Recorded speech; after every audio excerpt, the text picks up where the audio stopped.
IAEA کا ایران کے uranium افزودگی مرکز نتنز شدید متاثر ہونے کا انکشاف، اسرائیلی حملے سے بجلی منقطع ہونے پر 15,000 سینٹریفیوجز کو نقصان پہنچا۔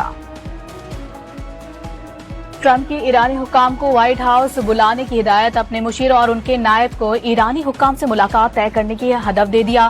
امریکی صدر نے ایرانی شہریوں کو تہران خالی کرنے کی وارننگ دے دی۔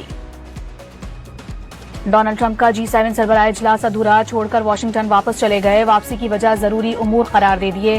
ٹرمپ کی نیشنل سیکیورٹی کونسل کو سچویشن روم میں تیار رہنے کی ہدایت۔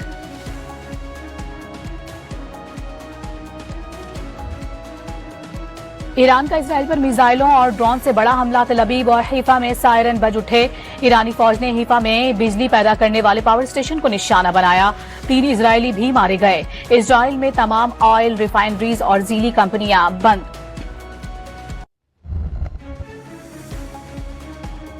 ایران اسرائیل کے ساتھ پوری طاقت سے طویل جنگ لڑنے کے لیے تیار، ایرانی جنرل احمد واحدی کا ضرورت پڑنے پر جدید اسلحہ جنگ میں استعمال کرنے کا اعلان۔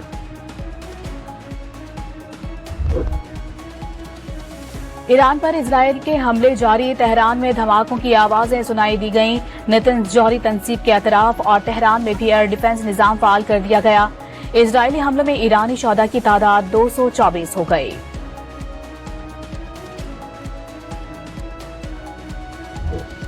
وائٹ ہاؤس نے امریکہ کی ایران پر حملے کی اطلاعات کو بے بنیاد قرار دے دیا۔ سماجی رابطے کی ویب سائٹ پر جاری بیان میں وائٹ ہاؤس عہدیدار نے واضح کیا کہ امریکی افواج دفاعی پوزیشن برقرار رکھے ہوئے ہیں۔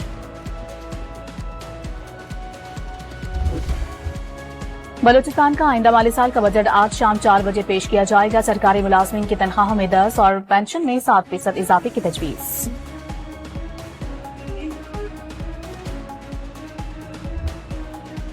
کشمور میں پولیس سے مقابلے کے بعد 2 ڈاکو زخمی حالت میں گرفتار، ملزمان کے قبضے سے اسلحہ برآمد، واقعے کی CCTV فوٹیج منظر عام پر آ گئی۔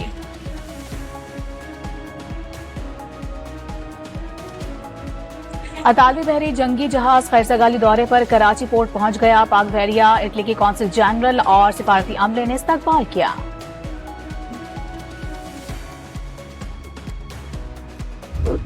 اور بابر اعظم BBL کی تاریخ کے مہنگے ترین پلیئر میں شامل ہو گئے، سڈنی سکسرز نے 10 کروڑ روپے میں سائن کیا۔